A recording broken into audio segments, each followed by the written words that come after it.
గురుజీ నమస్తే. నమస్కారం మిత్రమా, చెప్పండి. ఎలా ఉన్నారు? ధర్మరక్షణ పరమాత్ముడి పర్యవేక్షణ శంకర. ఓకే.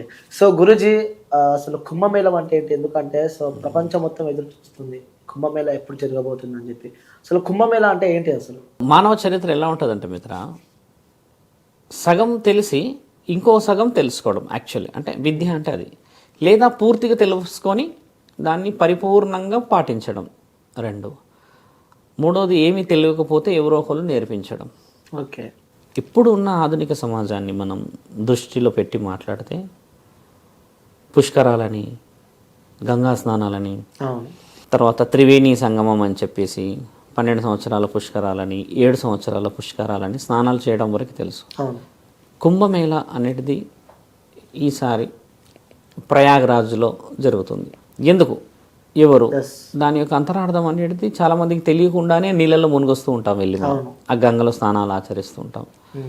మనం బాగా గమనించి చూస్తే కుంభ అనేది ఏంటంటే మిత్ర, కలశం. సంస్కృతి వాడు కుంభ అనేది. కుంభ అంటే అర్థం ఏంటంటే కలశం. ఒక కలశాన్ని కుంభ అంటారు. మేళ అంటే సముదాయం, అందరు కలిసి ఉన్న సముదాయం, గ్యాదరింగ్ ఆఫ్ పీపుల్, అంటే పబ్లిక్ ఎక్కువ ఉన్న ప్రాంతం, జాతర, బజారు లాంటి దాన్ని మేళ అంటారు. ఈ రెండు వర్డ్స్ సంస్కృతి నుంచి వచ్చాయి. కుంభమేళ అనే విషయం ఎలా పుట్టిందనే విషయం కొంచెం వెనక్కి వెళ్తే, దేవతలకి అసురులకి భీకర యుద్ధం జరుగుతున్న సమయంలో సాగర సంగమం అంటే క్షీర సాగరం, ఆ అమృత గడియ గురించి జరుగుతున్న ఆ పోరాటం, 5 రకాల జీవరాశులు ఉత్పత్తి వచ్చాయి. అందులో నుంచి ఆవులు వచ్చాయి, తర్వాత తాబేలు కూడా అందులో నుంచి వచ్చింది. తర్వాత విషాన్ని చిమ్మింది వాసుకి. మళ్ళీ ఆ తర్వాత తులసీమాత వచ్చింది బయటికి. తులసి, ఇప్పుడు తులసి చెట్టును పూజిస్తాం కదా, ఆవిడ కూడా వచ్చింది. తులసీమాత వచ్చిన తర్వాత అందులో నుంచి లక్ష్మీమాత కూడా వచ్చింది బయటికి. ఇలా 5 రూపాలని మనం చూసి మాట్లాడినాం. ఈ వీళ్ళందరూ వెళ్ళాక ఒక కలశం వచ్చింది బయటికి. ఒక కలశం. ఆ కలశమే మనం తెలిసి అమృత కలశం అంటారు. అమృత కలశంలో విలువ బాగా మాట్లాడి చూస్తే ఇప్పుడు అందులో నుంచి ఏమేమి వచ్చాయనంటే మిత్ర, తులసిమాత వచ్చింది. ఇప్పుడు గోవుకి చాలా ప్రత్యేకమైన విలువ ఉంది. గోమాత అంత పెద్ద అమృతం వచ్చే ముందే వచ్చింది కాబట్టి హిందువులు గోమాతను పూజిస్తారు. ఎందుకంటే అమృతం వచ్చే సమయంలో గోమాత వచ్చింది బయటికి పవిత్రముగా, అందుకని గోమాతను ప్రత్యేకంగా పూజిస్తారు మన దగ్గర. తాబేలు స్థితిగతులు అది వేరు, మళ్ళీ ఒక టాపిక్లో కొంచెం డీప్గా వెళ్తాను. మళ్ళీ తులసీమాత, లక్ష్మీమాత వచ్చిన యొక్క తరుణాన్ని మనము ఇప్పుడు పోయిన నెలలో కార్తీక మాసం జరిగింది కదా స్వామి, అప్పుడు ఈ యొక్క దామోదర పూజ చేస్తారు వాళ్ళు. దామోదర పూజ అంటారు. అంటే విష్ణువుకు తులసీమాతకి చేసే పూజ పేరే దామోదర పూజ, అంటే దారాన్ని కడుతూ చేసే పూజ. ఇలా జరుగుతున్న తర్వాత వాసుకి బయటికి వచ్చి విషాన్ని చిమ్ముతుంటుంది అమృతం రాకముందుకు. అప్పుడు మహేశ్వరుడు అంటే పరమశివుడు వచ్చి ఆ విషాన్ని తాగుతాడు. తాగినప్పుడు ఆ విషము అందరూ ఆశ్చర్యపోతారు, పరమశివుడు విషాన్ని తాగేశాడే, ఆయన శరీరానికి ఏమన్నా అయిపోతుందేమో. అంటే శివుడు ఏమంటాడంటే, ముల్లోకాలని ఏలడానికి ఉన్న అధికారులలో మొదటి స్థితి నాది, అంటే జీవరాశులను పుట్టించుకున్నది నేను కాబట్టి బాధ, దుఃఖం, కష్టం నాదే అని పరమాత్ముడు ఇచ్చిన ఆజ్ఞ అది.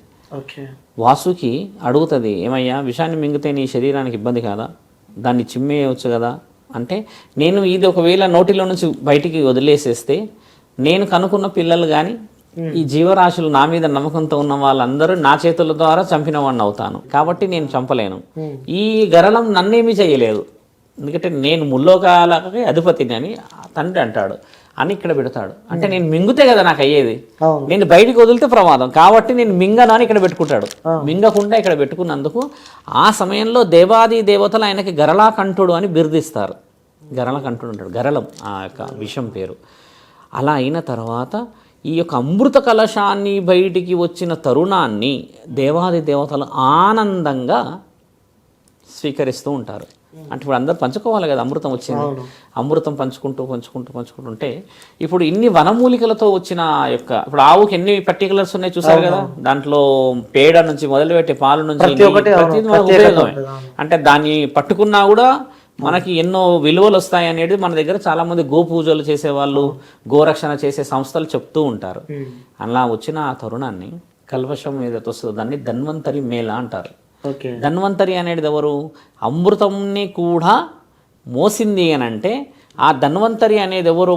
ఇప్పుడు నీకు నాకు తెలిసి ఆయుర్వేదికల్లో వాడతారు ధన్వంతరి అంటే. నీకు గుర్తుందా? సహజంగా అయితే ఆయుర్వేద వనమూలికలు ఇచ్చే వాళ్ళ దగ్గరనే ధన్వంతరి ఆయుర్వేదిక్ షాప్ అని పెట్టుంటారు కదా. ఇంతటి ఆయుర్వేదిక వనమూలికల సముదాయాన్ని మోయగలిగిన ఆ కలశము ధన్వంతరి కలశం అయ్యిందనమాట. ధన్వంతరి మాత పుట్టింది కూడా ఆ రోజే. అక్కడ నుంచి ఈ ధన్వంతరి కలశం అంటే ఆ ధన్వంతరి ఎవరైతే వచ్చారో ఆ మేళ పేరు అఘోరాలంతా ధన్వంతరి మేళ అంటారు. నువ్వు అన్న కుంభమేళ అన్నారు దాని పేరు. దాని పేరు ధన్వంతరి మేళ. కుంభమేళ కాదు, ధన్వంతరి మేళ. ఎందుకంటే ఆయుర్వేదిక వనమూలికల చేత వచ్చి జీవరాశులకి సైతం దేవాది దేవతలకు కూడా ఆ అమృతం తాగిన వాళ్ళు ఏమవుతారు మిత్ర? నీకు తెలిసి ఎప్పటికీ చనిపోరు. ఎప్పుడు యవనంగా ఉంటారు కదా, ఆయుష్ బాగుంటుంది. అంటే వాళ్ళు దేవాది దేవతలు చనిపోరు, వాళ్ళు తాగుతారు. అలా తాగడం చేత దేవుళ్ళనే అది కాపాడగలిగింది కాబట్టి అది అమృతం కదా. ఆ అమృతం ఎలా వచ్చిందంటే దాన్ని కాపాడింది ధన్వంతరి కదా, అంటే ఔషధ గుణం కదా. ఆ ఔషధ గుణాలు కలిగిన ఈ మేళనే కుంభమేళ. ఔషధ గుణాలు ఎలా కలిగి ఉన్నాయనేది నేను వివరిస్తాను మీకు. ఇప్పుడు దేవాది దేవతలు అమృతం చేతికి వచ్చినప్పుడు తాగుతూ ఉంటారు, పోస్తూ ఉంటే అప్పుడు 4 అమృతపు బిందువులు భూమి మీద పడతాయి. కొంచెం డీప్గా పోయే ప్రశ్న ఇది. దేవాది దేవతలు అమృతాన్ని సేవిస్తున్నప్పుడు 4 అమృతపు బిందువులు భూమి మీద పడ్డాయి. ఎన్ని పడ్డాయి శంకర? 4 అమృతపు బిందువులే ఈరోజు జరుగుతున్న కుంభమేళ ఆ అమృత బిందువులు పడ్డ దగ్గర జరుగుతుంది. ఆ అమృత బిందువులు ఎక్కడ పడ్డాయి? ఒకటి నాసిక్లో పడ్డది, నాసిక్, హరిద్వార్లో పడ్డది, అలహాబాద్లో పడ్డది, ఉజ్జయిన్లో పడ్డది. ఈ 4 దగ్గరే జరుగుతుంది కుంభమేళ. ఈయనకి వేరే ఎక్కడ జరగదు. ఒక మనిషిని కంప్లీట్గా మరణాన్ని కూడా జయించేలా చేయగలిగింది దాని గుణం కదా. వాళ్ళు అమృతం తీసుకున్నారు కాబట్టి దేవతలు చిరంజీవులు. కానీ అమృతం పడ్డ సరస్సుతో మనకేం పని అంటే మన శరీరం మీద ఉన్న వ్యాధి, మన శరీరంలో ఉన్న రుగ్మతలు, మనకు ఉన్న మరణగండాలని దాటియగలదు. ఎందుకంటే నీది 100 సంవత్సరాల జన్మ. నువ్వు ఒకవేళ అమృతం ఒక చుక్క తాగుతానేమో నువ్వు చిరంజీవి వాడు అవుతావు. కానీ నువ్వు తాగలేని పరిస్థితి, సరస్సులో పడి నీళ్ళలో కలిసిపోయింది కదా అది. కాబట్టి ఆ నీటికి అత్యంత శక్తి వచ్చిన తరుణం అన్నమాట ఈ కుంభమేళ జరిగే ఆ ప్రాంతాల్లో. ముఖ్యంగా ఆ రోజు మరణగండం ఉన్న వాళ్ళు స్నానాలు చేస్తే తీవ్రమైన ఈ వ్యాధి, కొంతమందికి లాంగ్ టర్మ్ వ్యాధులు ఉంటాయి, చర్మ వ్యాధులే కానీ కొంతమందికి తెలియకుండా క్షుద్ర పూజలు చేసి కూడా కొంతమందిని ఇబ్బంది పెడతారు. దాన్ని వాతముతో వచ్చే నొప్పులు ఉంటాయి కొన్ని. ఇలాంటి వాళ్ళందరూ ఆ నీళ్ళల్లో మునగడం చేత ఆరోగ్యం చాలా కుదుట పడుతుంది. ఇది రుజువు చేయబడింది. ఎలా గురువు గారు రుజువు చేస్తారు మీరు అన్న ప్రశ్న మీకు రాకుండా చాలామందికి రావచ్చు. దేవాది దేవతలు ఏం చేశారంటే అమృత గడియలు అలా పడిన తర్వాత అందరు కలిసి ఓకే దాన్ని జీవరాశులకు ఉపయోగించుకుంటే బాగుంటుంది. ఎందుకు ఆ తరుణం అలా అయ్యింది? ఆ తరుణం ఒకసారి పడ్డాక అంటే ఎన్నో కిలోమీటర్లు ట్రావెల్ చేయాల్సిందే కదా. కాబట్టి ఏమవుతుందంటే ఆ అమృతము పడిన ఆ గడియలు మన యొక్క శాస్త్రంలో రాసి ఉన్నాయి. ఇప్పుడు నీవు ఉదాహరణకు మహావిష్ణువు నీకు ఒక వరప్రసాదం ఇస్తూ ఉన్నప్పుడు ఒక లాక్ సిస్టమ్ ఉంటుంది కదా. 12 అవుతుందో 2 అవుతుందో 3 అవుతుందో అన్నట్టు సమయం ఏదైతే ఉంటుందో ఆ సమయానికి విలువ ఉంది ఇక్కడ. అక్కడ ఏదైతే గంగా, జమున, సరస్వతి నదులు కొన్ని వందల కిలోమీటర్ ట్రావెల్ చేసి ఒక దగ్గర కలుస్తాయి. అవి దాన్నే పుష్కరం అంటారు మన దగ్గర. 7 సంవత్సరాల పుష్కరాలు అవుతాయి, 3 సంవత్సరాల పుష్కరాలు అవుతాయి, 12 సంవత్సరాలు అవుతాయి కదా. ఈ యొక్క కుంభమేళలు ఎలా అవుతాయి అంటే మిత్ర 144 ఇయర్స్కి ఒకసారి జరిగేది మహాకుంభమేళ. 144 ఇయర్స్కి ఒకసారి జరుగుతుంది అది మహాకుంభమేళ. దానికి గురువులు, ఆది గురువులు, జగద్గురువులు, ఋషులకి మహారుషులు, సిద్ధహర్షులు వస్తారు అక్కడికి, సిద్ధహస్తులు ఇలాంటి వాళ్ళు వస్తారు. ఇప్పుడు జరగబోయేది ఏంటంటే కుంభమేళ. అది 12 సంవత్సరాలకు ఒకసారి జరుగుతుంది. తర్వాత 6 సంవత్సరాలకు ఒకసారి జరుగుతుంది, అది అర్ధ కుంభమేళ. మళ్ళీ 3 సంవత్సరాలకు ఒకసారి జరుగుతుంది, దాన్ని మేఘ్ అంటే మగు కుంభమేళ అంటారు. ఎన్ని రకాలు ఉన్నాయి? 4 రకాల కుంభమేళలు, 4 అమృతపు చుక్కలు, 4 సరస్సులు, 4 తిథులు, 4 నక్షత్రాలు, 4 రాశుల వారికి లాభం. ఈ 4 రాశుల వాళ్ళు ఎవరు? సింహరాశి, సింహరాశి, మేషారాశి, కర్కాటక రాశి. ఈ 4 రాశులకి బహువివత్సం ఈ కుంభమేళ. అంతే. ఆరోగ్యం మామూలుగా కలిసి రాదు. నాది కూడా మేషరాశి. మంచిది, మీరు మునుగుడిగా మీరు వెళ్ళి మునగాలిగా. ఎందుకు గురువు గారు ఈ రాశిలో వారికి అదేంది దేవుడికి అంత సీన్ ఉందా? అలా స్పెషాలిటీ ఎందుకు ఇచ్చాడు అని అంటే ఆ అమృత గడియలకి కొన్ని జీవరాశులు పుట్టి ఉంటాయి కదా. ఉమ్. ఇప్పుడు సముద్రం ఉంది అక్కడ, వాసుకి పుట్టింది అక్కడ, ఆ జీవరాశులు పుట్టున్నాయి. కాబట్టి అలాంటి జీవరాశులలో ఏ జీవి అయితే పుట్టి ఉందో ఆ అమృతాన్ని తాగి ఆ సముద్రం ఆ సరస్సులో పడే సమయానికి ఎవరైతే పుట్టారో ఆ రాశిలో వాళ్ళు ఈ నలుగురు అన్నమాట. ఓకే, అలా నేను కూడా అప్పుడే పుట్టిన. కాబట్టి ప్రత్యేకత. నువ్వు ఇప్పుడు చాలా మంచివాడు, నీ పేరు అమృతేష్ పెట్టాల్సింది. ఓకే. అమృతేష్ పెట్టకుండా నీ పేరు ఇలా పెట్టారు. అట్లా అమృతేష్ పేర్లు కూడా ఒక అమ్మ ఉంది, అలా కొడుకు పేరు ఉంది.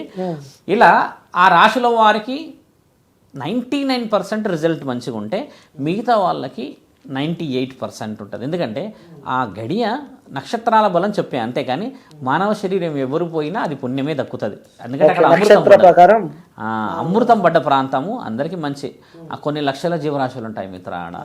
మన వాళ్ళకి చాలా మందికి ఇంకొక ప్రత్యేకమైన ఆలోచన ఏమొస్తుందంటే అఘోరాలకి కుంభమేళకి సంబంధం ఏమిటి? ఇప్పుడు రైట్ క్వశ్చన్ మనం వచ్చింది అంటే నువ్వు ఫస్ట్ అడిగిన క్వశ్చన్ అది. ఇప్పుడు కుంభమేళ అంటే ఏంది గురుగారు? కుంభమేళకి అఘోరాలకు సంబంధం ఏంది? వాళ్ళు వచ్చి స్నానాలు చేయాల్సిన అవసరం ఏముంది? వాళ్ళకి వీళ్ళకి అసలు సంబంధమే లేదు కదా అని అంటే, ఈ కుంభమేళకి అఘోరాలకి సంబంధం ఏమున్నది అని అంటే, ఎన్నో వేల కిలోమీటర్లు జర్నీ చేసి వచ్చిన ఆ నీరు కలుషితమై ఉంటుంది. జీవరాశులు ఉంటాయి, తాబేళ్ళు ఉంటాయి, అందులో ఎన్నెన్నో కలుషితమైన ఉంటాయి. అంటే కంటామినేటెడ్ వాటర్, అది కలుషితమైన నీరు. ఒక అఘోర జీవితాన్ని కంప్లీట్గా పరమశివుడి ఆధీనంలో పెడతాడు. పెట్టేసేసి ఏం చేస్తాడంటే మిత్ర, చితాభస్మాన్ని శరీరానికి రాసుకొని ఉంటాడు. చితాభస్మం, నేను చెప్పిన భస్మాన్ని బాగా గుర్తుపెట్టుకోవాలి. ఈ మధ్య మనం కనబడిన అది రాసుకున్న బూడిద కాదు. ఇప్పుడు కొంతమంది కొన్ని విషయాలు చెప్తూ ఉంటారు, ఈ మధ్య మనం చూసాం న్యూస్లో, గతంలో కూడా జరిగాయి. చితాభస్మం ఏంటంటే పరమశివుడికి మొదటి అభిషేకం జరిగే సమయం, ఎవరైతే నిన్న ఒక వ్యక్తి చనిపోయాడు అనుకుందాం ఉదాహరణకి కాశీలో, వెరీ ఫ్రెష్ డెత్, చనిపోయిన ఆ శరీరం అక్కడ మొత్తం కాలిన తర్వాత వచ్చిన ఆ బూడిది తీసుకెళ్తారు కాశీలో తండ్రి మీద అభిషేకానికి.